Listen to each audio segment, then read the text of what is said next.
Video, choáng với quá trình đầy, gian nan, để tạo ra một sợi dây chun. Những sợi dây thun cao su được tạo ra như thế nào? 3043. Vòng dây thun cao su là vật dụng quen thuộc nhiều người thường sử dụng trong cuộc sống hàng ngày, nhưng bạn có biết chúng được tạo ra như thế nào? Đoạn clip dưới đây sẽ cho bạn câu trả lời. Vòng dây thun cao su hay còn gọi là dây chun, là sản phẩm đơn giản nhưng phổ biến nhờ vào giá thành thấp, sự tiện dụng, thường được dùng để buộc, giữ đồ vật. Đây là vật dụng được sử dụng ở bất cứ đâu, trong mọi lĩnh vực, từ đóng gói hàng hóa, chẳng buộc giấy tờ, văn phòng phẩm hay buộc tóc. Dây chun cao su. Dây cao su được phát minh lần đầu tiên bởi nhà sáng chế người Anh Stephen Perry vào năm 1845. Tuy nhiên, phải đến năm 1923, nhà phát minh người Mỹ William Spencer mới nhận ra tiềm năng của các vòng dây cao su sau khi ông mua một vài chiếc xăm lốp và cắt chúng thành từng vòng dây cỡ nhỏ. William Spencer đã phát triển ý tưởng này thành sản phẩm hữu ích mà chúng ta biết đến ngày nay. Các vòng dây thun cỡ nhỏ chúng ta sử dụng hàng ngày thường được tạo ra từ cao su tự nhiên, nhờ vào ưu điểm độ đàn hồi tốt, bền bỉ, giá thành thấp hơn so với cao su tổng hợp.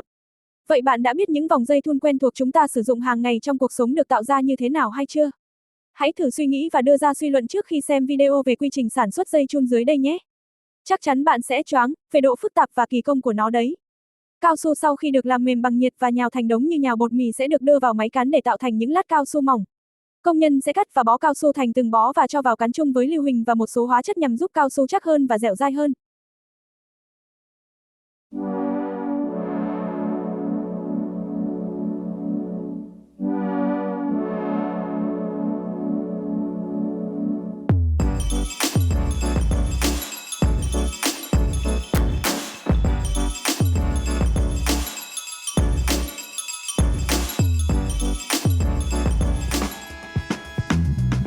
The kneading process generates heat which softens the rubber, making it easier to form into dough.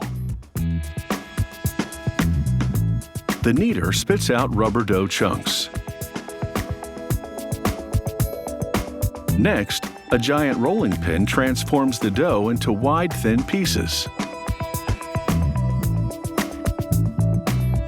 He slices the strips and bundles them.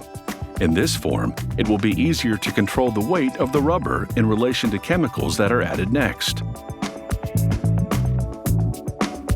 They roll the rubber with a precise amount of sulfur and other chemicals that strengthen the rubber and make it more elastic. They then roll the rubber very thin. A worker twists and cuts it into small bundles that fit into the opening of an extruding machine.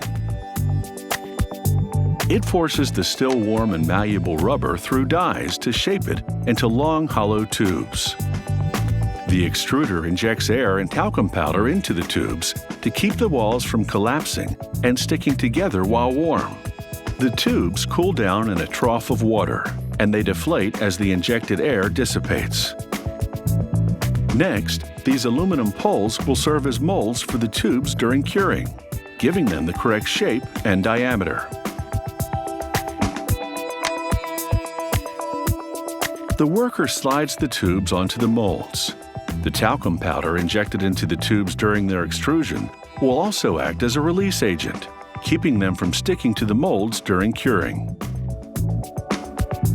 They load the tubes into a steam oven, and the intense heat vulcanizes the rubber to boost its tensile strength and elasticity.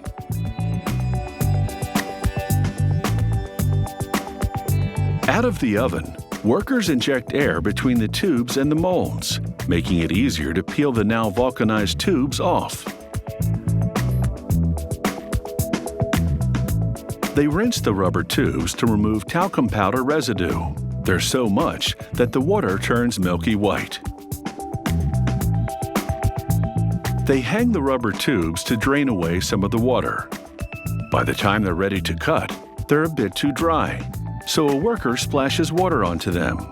With the tubes moistened, the next operation will run more smoothly. He feeds several tubes at once to a rotating blade which carves them. This creates elastic bands that are exactly the same width. In this case, that's 1.5 millimeters, an average thickness for a rubber band. With this system, they can cut 500,000 rubber bands in an hour. It doesn't take long for the inventory to pile up.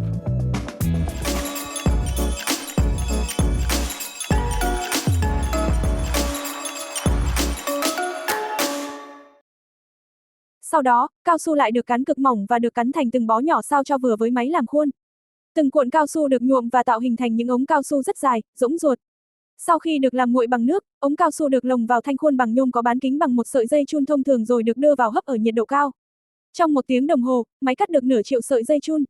Sau khi hấp xong, cao su được mang đi, giặt và phơi, rồi được đưa vào máy cắt tạo ra những sợi dây chun có tiết diện đồng đều.